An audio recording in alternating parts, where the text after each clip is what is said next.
अगली खबर, 64 घंटे बर्फ में दबे रहने के बाद भी कोई जिंदा निकल आए, ये किसी चमत्कार से कम नहीं। पर ऐसा हुआ है आईटीबीपी के जवान नरेंद्र सिंह के साथ।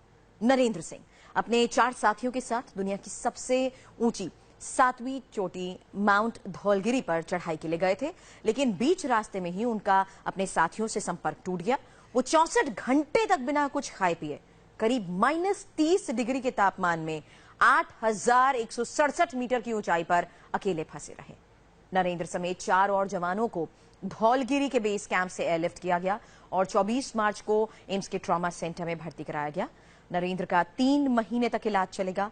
बर्फ में दबे रहने की वजह से उनके पैरों और हाथों की उंगलियां बुरी तरह से काली पड़ गई, चेहरे पर भी काले निशान आ गए। वहीं विमान विश्वास, कृष्ण प्रसाद गुरंग और 2 अन्य जवानों को सामान्य स्थिति में लाने के लिए ऑक्सीजन थेरेपी दी जा रही है। आईटीबीपी के प्रवक्ता विवेक पांडे इस वक्त फोन लाइन पर हमारे साथ जुड़ चुके हैं। विवेक, क्या आप हमें बता पाएंगे, ये वाकई किसी चमत्कार से कम नहीं है कि 64 घंटे तक फंसे रहने के बावजूद कोई जिंदा वापस निकले? उनकी स्थिति कैसी है और आपने पूरा रेस्क्यू ऑपरेशन कैसे चलवाया, आईटीबीपी की तरफ से कैसे चला?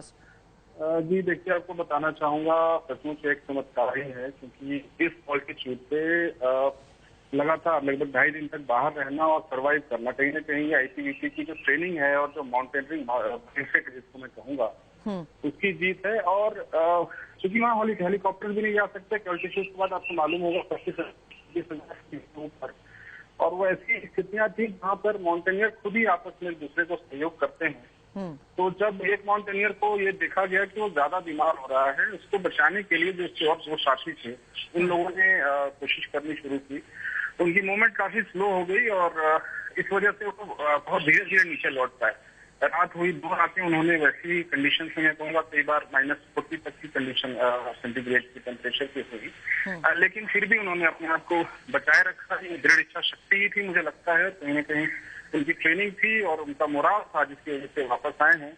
और हमें उन पर गर्व है। मुझे लगता है कि जो थेरेपी चल रही है, जो उनका बेस्ट पॉसिबल ट्रीटमेंट चल रहा है अभी all India institute of medical sciences में, मुझे लगता है वो जल्दी बाहर आएंगे और हम उनको फिर से। बिल्कुल विवेक, इसी बात की दुआ भी करेंगे सभी, क्योंकि एक क्रूशल कंडीशंस होती हैं जिसमें सर्वाइवल के चांसेस भी बहुत कम होते हैं, लेकिन ऐसे में 64 घंटे बाद भी जिंदा वापस आना भी एक बहुत बड़ा चमत्कार है, जैसा कि हम आपको तस्वीरें भी दिखा रहे हैं। लेकिन इस बीच अभी फिलहाल सुरेंद्र का 3 महीने तक इलाज चलता रहेगा।